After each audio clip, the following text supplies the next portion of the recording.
Rachel Cruze. Hey, Rachel, it's Lee Schwartz. How are you? Hey, Lee, doing well. How are you? Doing very well. Can you Merry Christmas to you?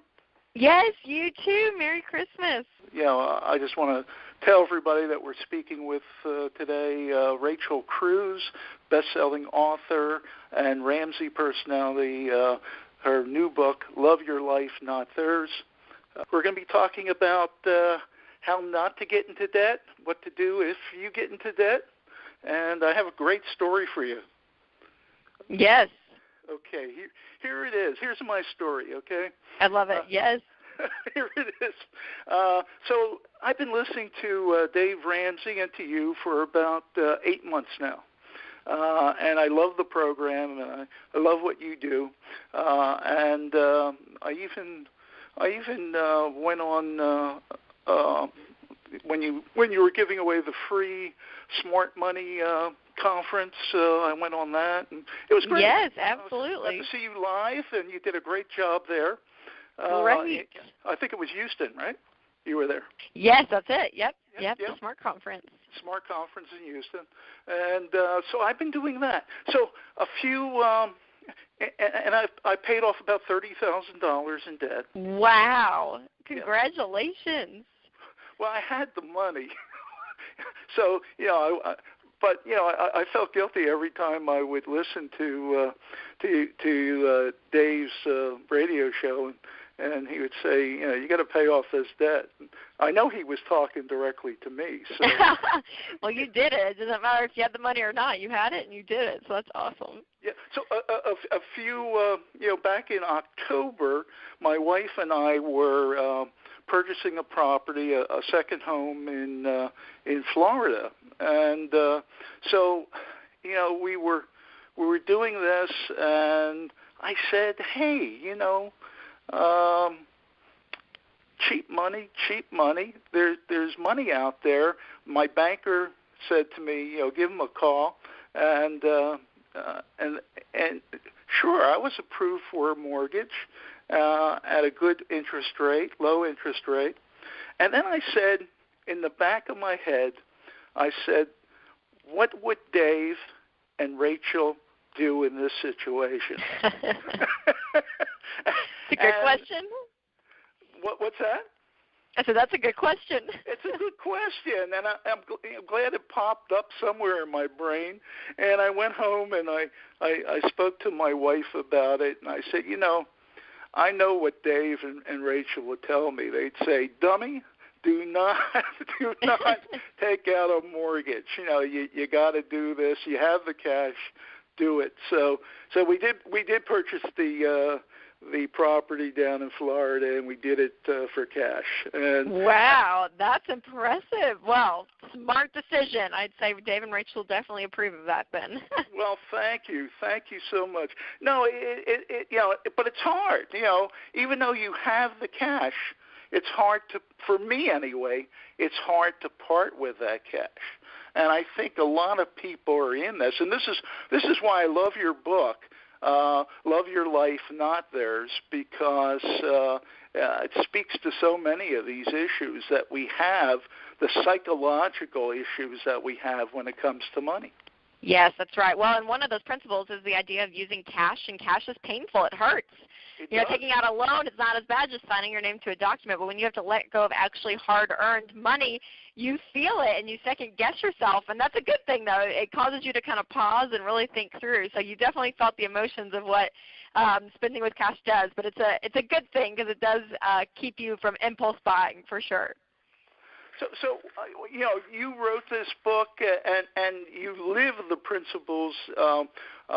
You live these principles, and being Dave Ramsey's daughter, how difficult is it for you to kind of live these principles, or when you were growing up, how difficult was it for you to live these principles? Well, growing up, Mom and Dad really did a good job of balancing this idea of kind of truth and grace when it comes to money. So they definitely taught us some good lessons, and we learned from some of our mistakes. But they weren't, militant about it by any means. And so I think as you have kids, you're going to see they have different personalities. And so for me personally, I am a natural spender. I am not great at saving money, or I am now. I've had to learn to do it, but it's not a natural part of my makeup, if you will, and I don't like details. So the idea of budgeting even was very difficult. So there were definitely hurdles within this idea of handling your money wisely that I had to definitely grow in certain areas where other areas it came easier. Yeah, but Mom and Dad, they weren't raising us in a boot camp mentality when it comes to money, thank goodness. But they really did give us such a gift of teaching us how these principles work and us interacting with money and talking about it.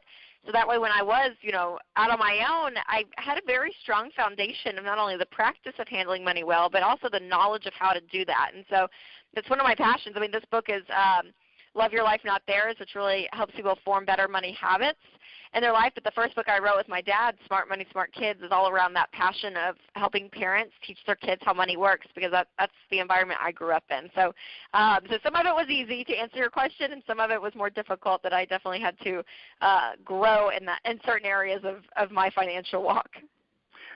And you say in the book that you do not like to do a budget, which kind of surprised me, because I thought, hey, she must love all this stuff. She talks about it. She does it.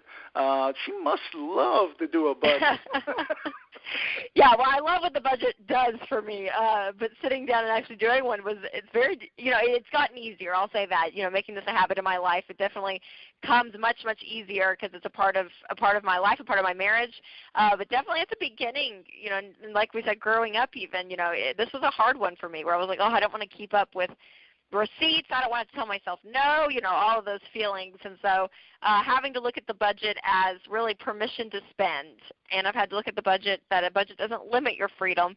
It gives you freedom.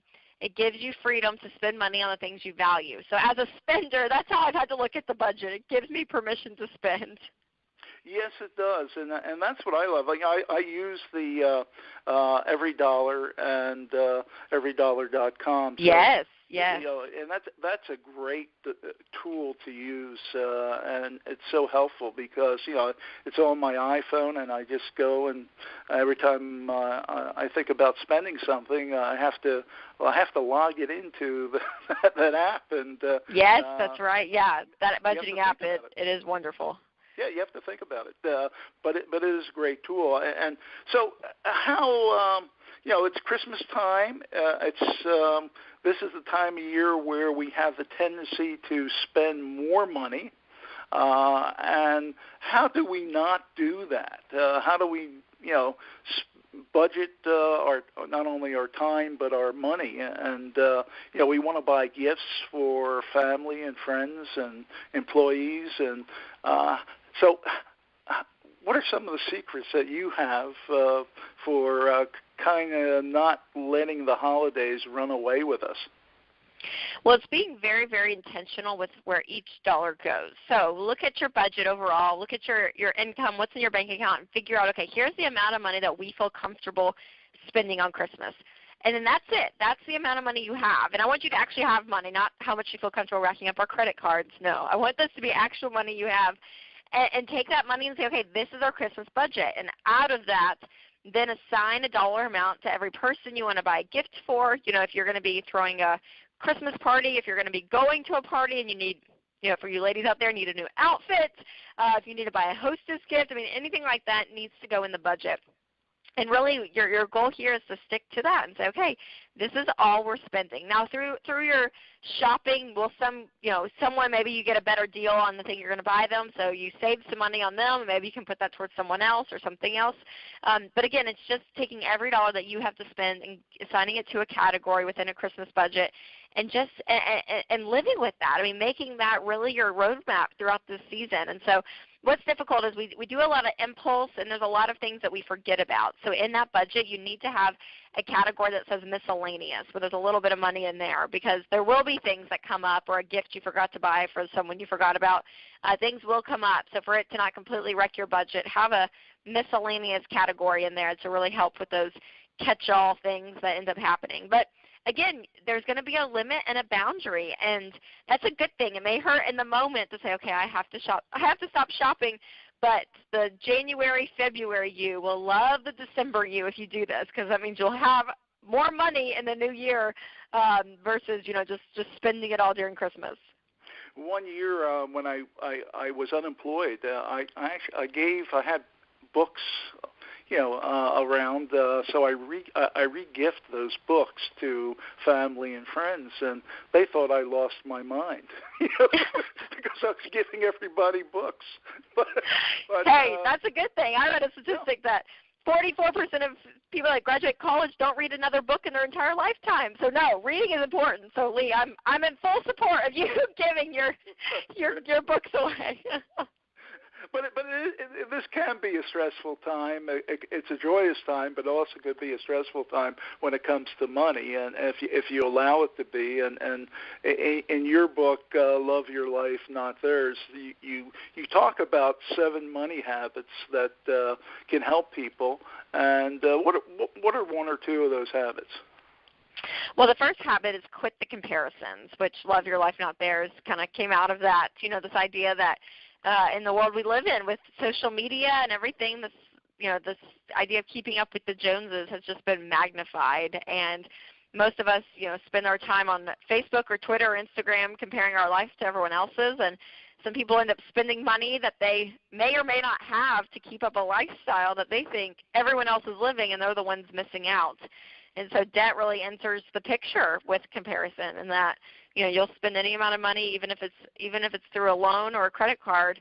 And the hard thing is too is that with social media in today's world is that the best parts of your life are on social media. It's not the horrible parts. It's the best parts. It's everyone's best foot forward. And so it's the vacations and the new cars and the remodeled kitchen. It's all of those things that you see. And so if that's what you're comparing your life to, honestly, you're comparing your life to make-believe, because no one's life is that good 24/7.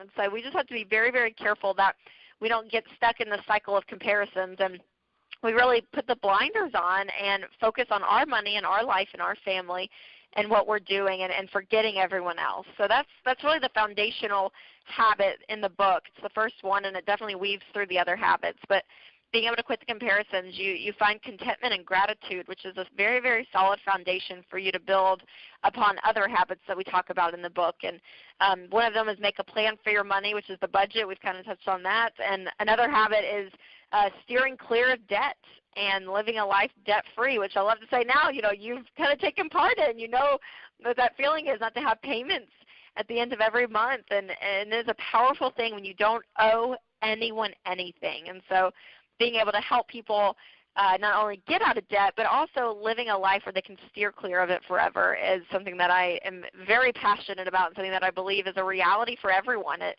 takes a lot of hard work, a lot of intentionality, but it is possible. And you see the commercials out there from the banks and the credit card companies. And I was in the bank this morning making a deposit, and the teller said to me, would I like to apply for one of their credit cards?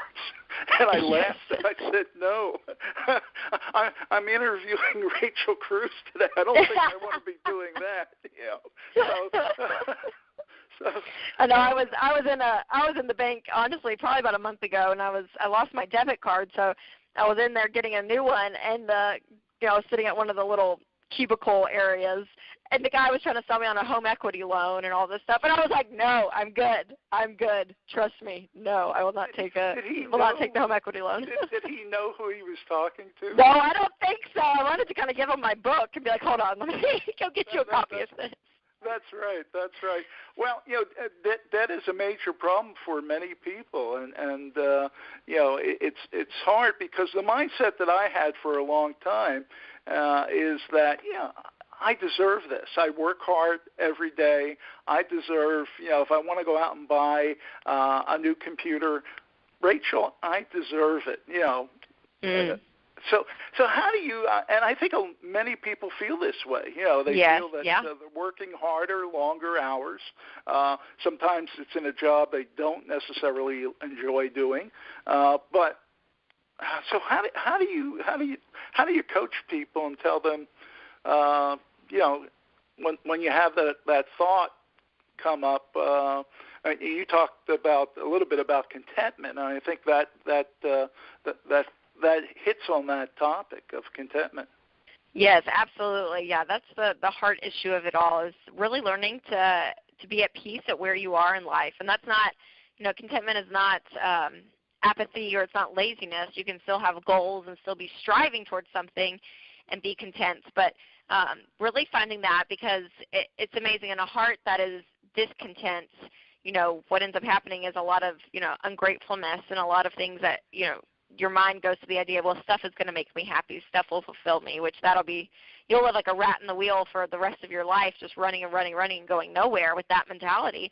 But also when it comes to money and handling money wisely, it doesn't mean that you can't have any fun or you can't ever spend money. So when you are working hard, I just want you to be intentional and be purposeful with where you're spending your money. Now, if you don't have the money, my advice is that you don't buy it, no matter how much you think you deserve it. If the money's not there, don't buy it. But if the money is there and you are working hard and you say, okay, we are going to save for a vacation, I am going to save for that computer, just because you don't have the money in the present doesn't mean you can't have that item in the future. You just have to save for it. And you'll honestly probably enjoy it a whole lot more when it gets to that point. So the idea of handling money well doesn't mean that you have to, live in a basement and collect lint and only use coupons for the rest of your life. You can still have a great life and handle money wisely, but you just have to have the money in order to do that, is my advice for people.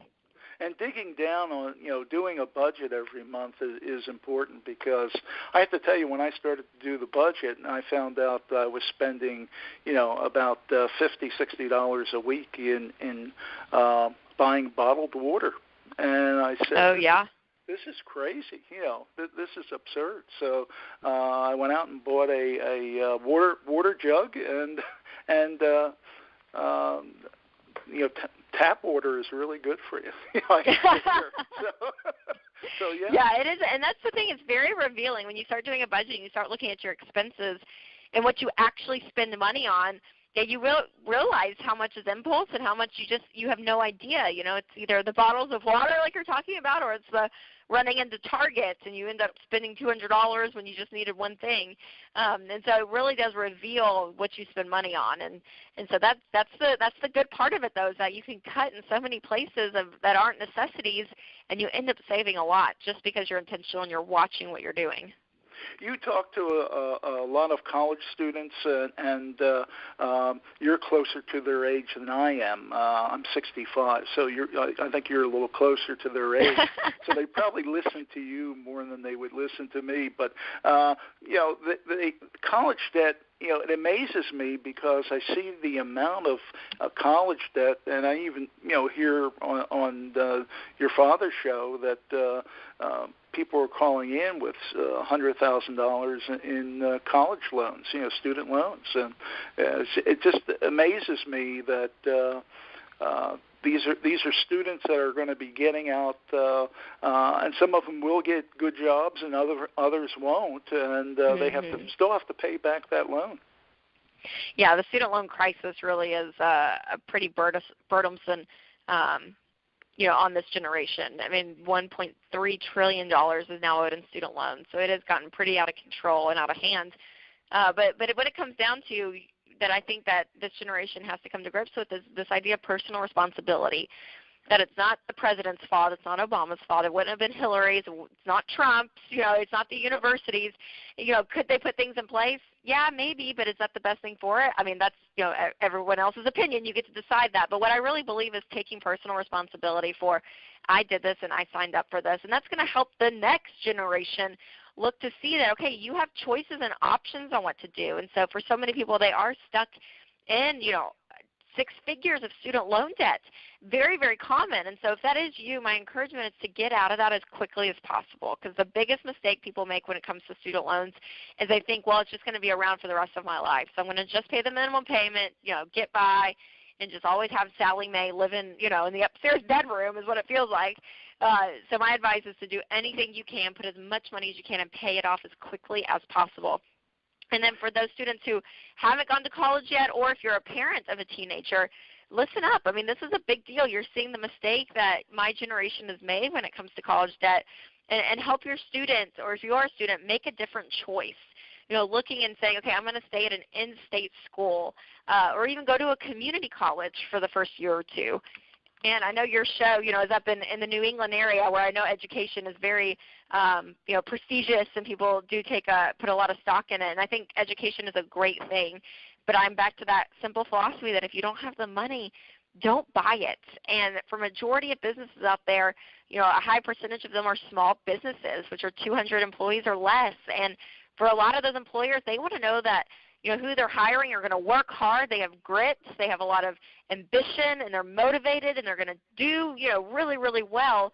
For majority of employers, they don't really care where you got a degree. I mean, they really don't. They just want to know that you're going to work hard. And so I think we've bought into this lie that if I just get this 4-year degree, and if I get it from this great school, then I'm automatically going to have this great job, make this great money, my student loan debt will go away as quick, very, very fast because of this great income I'm going to make.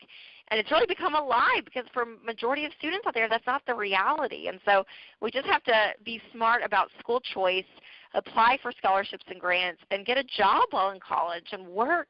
And all of these things, really will limit the student loan burden that so many students are facing. And it's such a sad reality, again, because I think it's become the roadblock for this generation. They're not able to go do what they feel like, that they were called to do or made to do, because they have to just go get a 40-hour-a-week job, and pay the payments. And so being able to be free from student loans, gosh, it's a huge uphill climb for so many, I know. But the downside, the upside of that is once it's paid off, you're free from that. You don't owe the government or those private loans anymore, and that's a very powerful position to be in. And some parents are afraid to have that talk with their children. They're afraid. I guess there's a fear of being a bad parent or being perceived as a bad parent. But I have to tell you, when my daughter was graduating, was finishing her undergraduate degree, I took her out and we had dinner at a diner, and I sat down and I said, well, you're almost finished your undergraduate degree. Just want to let you know that if you're planning to go on to graduate school, Mom and Dad aren't paying for it. And you might have thought that I pulled out one of her kidneys or something. The expression on her face was she didn't believe me. She thought that I would continue paying for her education. I said, no, you're an adult. You're over 21, and you're going to have to figure this out. And so she did. She wanted to live in New York City, which is one of your favorite cities, I know. It is, yeah. Yeah. But and I tried to counsel her against doing that, not because I have anything against New York City, but it's just very expensive. I didn't think the school she was going to was worth it in the long run. And but it was a great experience for her. She took out a loan. She is paying on that loan, but it was a very expensive lesson for her, because she'll tell you now that the education she gained wasn't worth it. And she's sorry she did it. So, but I think sometimes students have to find that out for themselves. They have to make some mistakes, That's right, yeah. And when it comes to college and even grad school, I mean, just like you were saying earlier, you are not a bad parent if you don't provide that. College is not an entitlement. College is a privilege if you're able to go. And so, again, there's ways to go, inexpensive ways, from state school to community college. But your student has to make that choice. And again, you are not a bad parent if you're not able to fund college by any means. It's a blessing, again, to be able to, if you do help your child, they need to be very, very grateful for that, because it is a huge financial toll that the parents are taking on. And I want to get people at a place, especially parents, where you are out of debt and you're funding retirement, you're taking care of those things, and that you are able to save up and save for your kids' schooling, because that is a huge blessing. But you are not a bad parent if you do not pay for school. We're speaking with Rachel Cruze today. She is a best-selling author. Her new book, Love Your Life, Not Theirs. Check out her website, rachelcruze.com. Has a lot of great information, and I know there's a package on there because I'm looking at it right now. 46% off a bundled Christmas package, which I think is great. So. Yes, my new book and my new wallet that we released, the Clip System, so that you can use cash out of your budget and still carry around a cute wallet. So you ladies will appreciate that. Yeah, but buy it with cash, not credit. That's right, or your debit card. Absolutely. Well, let me tell you another story that I have. Do you have a minute to hear? Yes. Oh, great. Okay. So I wanted to tell you this because 14 years ago, I was broke. I had a house, but for the most part, I didn't have any money in my. I had lost my job. I didn't have any money in my checking or savings account, and so I was what your dad would say, broke. And okay. So, I went out and started a business without any money. Just I started it with another gentleman, and we put together what we thought we could do, and we became very successful at it. And 14 years later, my net worth is $1.3 million. So wow. And I don't say that to brag. I say that because if someone like me can climb back from disaster, I think anyone can do this. Anyone. Absolutely, and I love that because it is true. I mean, my story, I was born the year my parents filed for bankruptcy. Yes. And so being born into a family at the very bottom financially, I mean, my parents, were very, very militant on the idea that they weren't going to borrow any more money. And so this idea of living debt-free was a part of my upbringing, and it was hard at times. But, gosh, I mean, I'm not perfect with money by any means, but they did raise 3 competent kids, and they did that through bankruptcy years. And so no matter where you are, no matter how old your kids are, wherever your story is at this moment, you have the ability to change and make decisions in your life to improve this area. And, no matter where you are, the bottom of the pit, or if you have $1 million in your 401k, wherever you are, you have the ability to put good money habits in place. So your story is a perfect example of that, Leah. I love that. Well, I thank you and your dad because you're teaching people the roadmap to doing that, and sometimes it's not easy. But what I did is, and I didn't have that roadmap to start out with, but what I did was to go to work.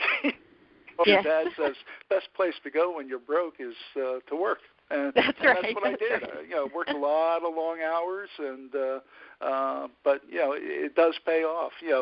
I believe we're living in the greatest country in the world, and there's plenty of opportunities out there for people. Mm-hmm. Absolutely, I agree with that for sure. Yes. But I thank you. I thank you for being on the show today, and talking with us. You can come back anytime you want to do so. I love the book. And I love what you do and what your dad does. So thank you so much. Well, thanks for having me on. I so appreciate it. Okay. Have a great Christmas and a good weekend as well. Thank you. You too, Lee. Merry Christmas. We'll talk soon. Thank you. Thank you so much. Thanks. Bye-bye. Bye.